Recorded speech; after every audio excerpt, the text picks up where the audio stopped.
Today I want to talk to you about digging my way out of $30,000 in debt after I got signed to a record deal. Let's go. I spent the last 14 years playing over 1,000 shows, touring 22 different countries, and become a top 40 Billboard charting artist. I fired my record label to go out on my own as an independent artist to market and release my own music, selling thousands of albums and millions of streams. The question I always get is, how did I do it without a label and sell even more music? This podcast is here to show you the way. Join me and follow along as I learn, apply, and share marketing strategies to grow my music business and a loyal fan base. So hey guys, I'm working on a new book that's coming out really soon. Can't wait to announce it to you guys. It's going to be awesome. Can't wait for you to get it. It's just going to change your life. It's going to be free. You're just going to have to cover the shipping and handling, but it's going to be hardcover, full color, and it's going to be sharing my story on how I got out of debt and how to build real wealth. And so I'm going to share actually part of that story here, more on the music side of it. And I hope it really inspires you and encourages you to not give up. And maybe you're in a down spot right now and you just need a little pick-me-up. I hope this story encourages you.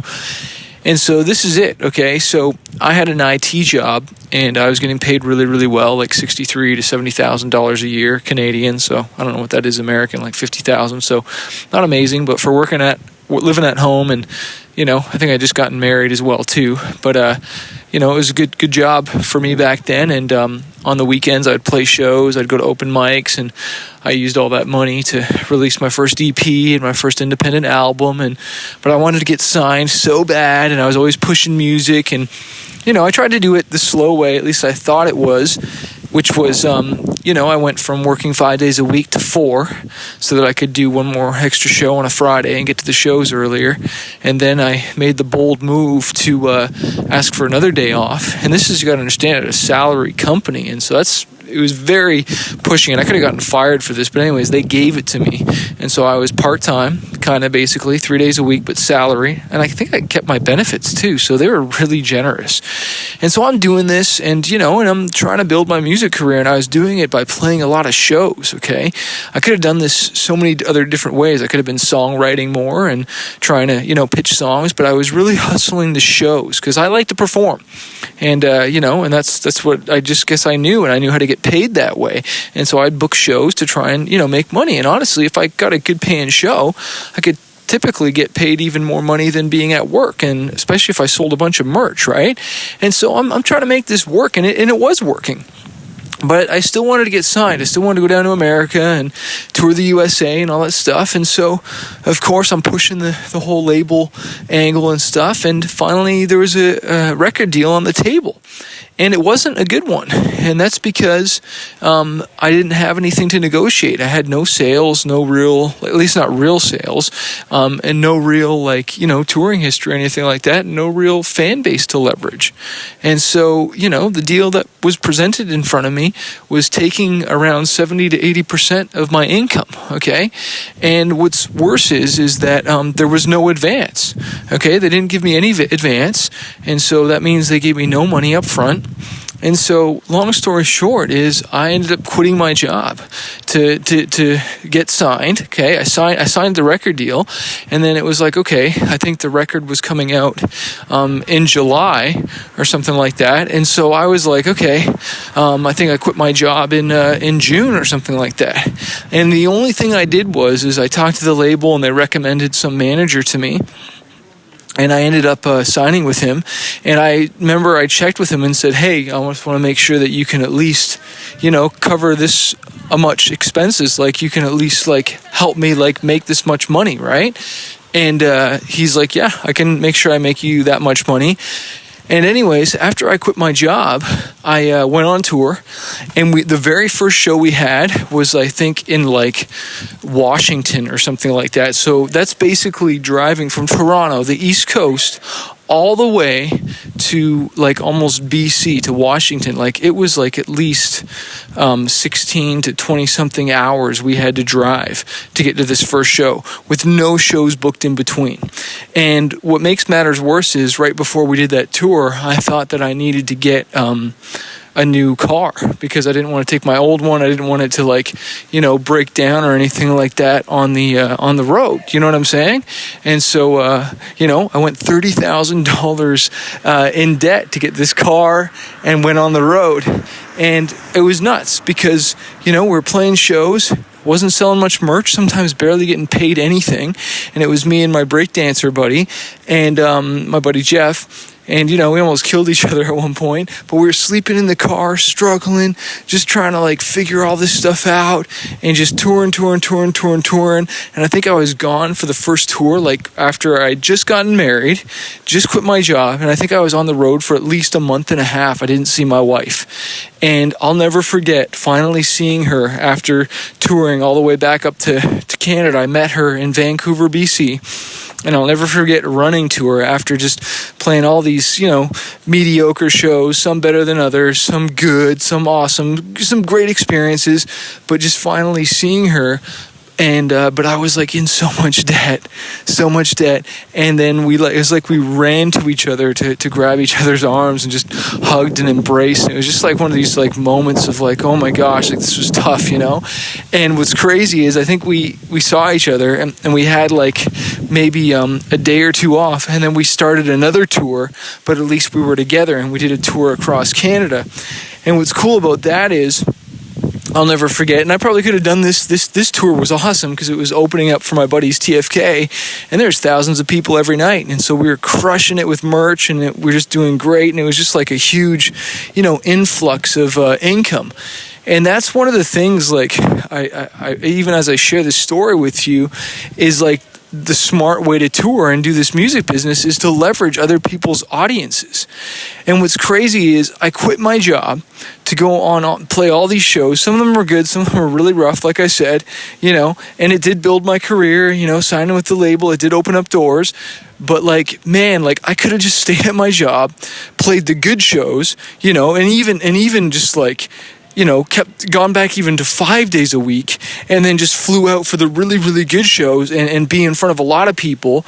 And even if I had to pay or whatever, just go play those big shows and then come back and keep the money and not do all the stress, not be away from my wife.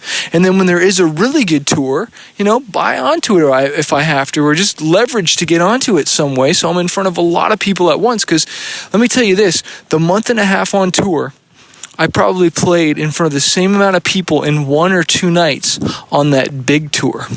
Okay? 1 or 2 nights played probably the same amount of people in the month and a half. Are you understanding what it is I'm trying to get across to you and the power of that and just being in front of a whole bunch of people all at once as opposed to slogging it out, stressing out, trying to figure it out. Because let me tell you, once that tour was over, thank God for that one where I was in front of a lot of people. That was great because we had a little bit more income. But then we were back home, and thank God my wife worked.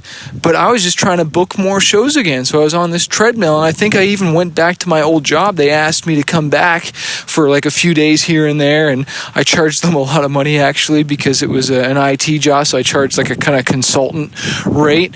So they didn't bring me back too many more times after that because it was just kind of contract work and they could get someone cheaper for salary. But anyways, the point is that I went into so much dollars of debt. And the way we dug out was as I continued to learn to book shows myself, book tours way more strategically, okay, not drive 16, 17, 20 hours across country, okay, struggling, sleeping in the car, not getting proper food, not getting proper sleep, and just stressing right out, and learned how to book shows properly, where, the shows are only a couple hours apart, maybe 2, 3, 4 at the most apart, and you get paid for it. And it's a good show. It's promoted and you sell merch. And then, I'd go to the next one and then to the next one. And I remember one month I think grossed for the first time. This is going way back. This is I don't even know how long ago this was. This is over 15 years ago. This is maybe even 20 years ago. I don't even know. This is a long time ago. But anyway, I'll never forget we did $20,000 in the first month. And that wasn't net, that was gross, but I remember it was still a great month. And anyways, I learned how to make money by touring. I learned how to make money with merch. I finally learned how to make money, with music online, but that didn't come till years later once I got my records back. It was for years just slogging it out on the road, doing profitable tours, getting sponsors. And anyways, we dug our way out of debt, paid off the car that we had bought, and then eventually paid off our mortgage, and just really figured out how to build a successful business. But I'll tell you, if I could go back in time, I would not have quit my job so fast. I would have done things a lot more smarter and thought it out, because you don't want this music dream to turn into a nightmare. And that's what it did for me. It turned into a nightmare for a while, but thank God I pushed through it. And I encourage you, if you're going through a nightmare right now, to push through it, figure out this business thing. And of course, that's why I offer coaching at fanbaseuniversity.com, because I've been there, man. I know what it's like to have that, anxiety and not, being able to pay the bills and swiping the credit card just, to pay for food or pay for a hotel. And, you hope your check is going to go through. Like, I'll never forget one night, every night I had to, it was a tour that I agreed to, and I think we're getting paid $2,000 a night, but I had to literally chase the guy down every night to get paid. Every night I had to make sure I got paid. Because if I didn't, I knew I wouldn't, and there's no way, because I would always pay my band no matter what. And I remember I'd go up, and I almost made the guy cry one night. This guy was way in over his head, and but the long story short is I got paid every night, even though I had to be a bit of a jerk. And this guy was actually connected to a bigger festival, and they never brought me in again after that, because I was kind of mean to this guy. But it's there's no way I'm not going to get paid. You know what I mean? It's you agreed to this, dude. I don't care. And the other band that was on that tour, and it was kind of a co-headliner, they ended up getting stiffed.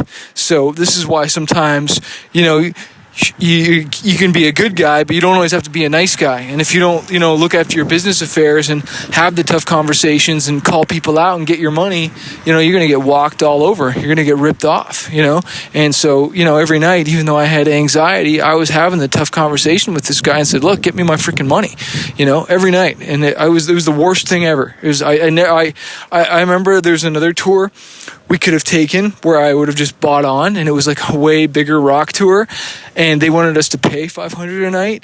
And honestly, I wish I had taken that buy-on tour and been in front of a whole bunch of new fans and just grown my fan base, as opposed to this kind of semi-crappy headline tour, even though I was getting paid every night. The stress, and it wasn't nearly as big. And so this is where delayed gratification and just doing music because you want to build it and grow it so it can be bigger, so that you can get paid even more later on.